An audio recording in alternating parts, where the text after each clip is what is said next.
What makes a river a river? If you stop and look, it's pretty obvious. Flowing water.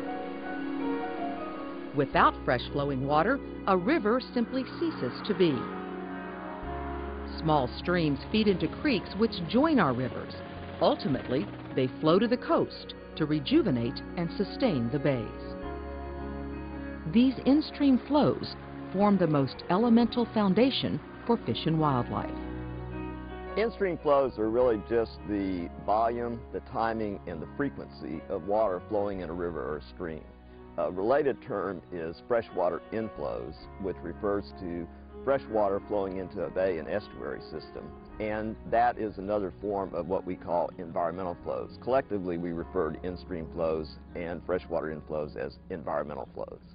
In-stream flows, for example, basically provide the habitat for fish and wildlife, the fish that live in the stream and the wildlife that inhabits the area adjacent to the stream.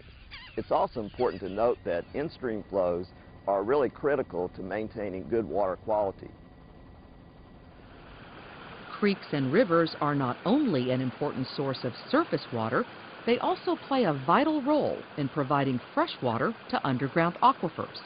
Aquifers get recharged primarily in a couple of ways. One is by the direct infiltration of rainfall on the ground as water soaks through the soils and gets into the unsaturated zone of these aquifers. But the creek beds themselves provide the bulk of the water getting into these aquifers. The caves and sinkholes exposed in the creek beds of these aquifers act like big bathtub drains and drain huge amounts of water out of these surface creeks and pour that water straight into the aquifer. So having base flow or in-stream flows into these creeks and rivers is extremely important for some of these aquifers. Biologists keep a close eye on these caves. If one gets clogged when flows are up, it's time to get down to some hands-on aquifer management.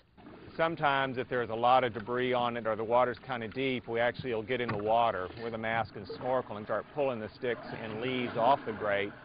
And it's pretty dramatic. Sometimes if you just get the right stick off, all of a sudden water just starts sucking into the feature. You can feel it. Wait till we get really, that is amazing. But then as all that water starts pouring in, it displaces all the air that's accumulated in the cavern, and lo and behold, it looks like a geyser in the creek bed. It's pretty exciting to see. The need to understand the dynamics of these flows becomes more important as demands increase on water resources. In 2001, the Texas legislature passed Senate Bill 2. Part of this bill directed 3 state agencies to collaborate on a comprehensive study of river flows. The Texas In-Stream Flow Program is an interagency effort. We have some partner agencies. It's Parks and Wildlife, the Texas Commission on Environmental Quality, and the Texas Water Development Board. We are charged with determining flow conditions necessary to maintain a sound ecological environment in Texas rivers and streams. And we selected 5 river basins to begin with. Those include the Sabine River, downstream of Toledo Bend Reservoir, the Middle Trinity between Dallas and Lake Livingston, the Brazos River basically downstream of Waco, and then the lower San Antonio, and also the Guadalupe River downstream of Canyon Lake. Out on the river, the agencies team up with local river authorities to conduct an array of samplings and tests. We'll take measurements at different flow rates. Well, the Water Board, our specialty is the hydrology and the hydraulics. And so we do have the equipment for the ADCP like this for taking the velocity and depth measurements. So that's a good division of the labor. I've got a water quality probe. It's got some different components on it. You put it in the water and it takes a series of measurements. So for example, dissolved oxygen, which is really important to the fish. Other types of measurements like the pH of the water, the temperature of the water, the conductivity of the water. Parks and Wildlife's primary role is to collect biological data, including fish sampling. We may do some collections of the invertebrates or bugs that live in the river. We're very interested in the status of the mussel populations because they're directly tied to the level of water in the river. Another important aspect of the study seeks to incorporate local knowledge and values. To solicit public input, the team conducts stakeholder meetings and work groups involving citizens within each river basin. And I would like to get more access to the river. That way you could get more interest. You may get more funding for the river. The water was 5 foot deep there. And I remember as a small kid, it was 18, 20 foot deep at times. So I don't know what you could do to get more water into it to bring the beauty back. Because I'm 86 years old, I've been there, I know. Oh, it's changed around, but it was beautiful here when I was a kid, 16, 17 years old. It was clear as it could be. You could see the bottom of it. You can't do it now. And the river ain't as big as it used to be. Got less water. But I think it's the foundation of the whole country. A lot of people, it's the only water they had is on the river when it first began. It means a whole lot to those people. It still does. The input that we get from stakeholders and the public will be used to help guide us in our study design. We want to make sure that in our studies, to the extent that we can address the values that the public and the stakeholders find important.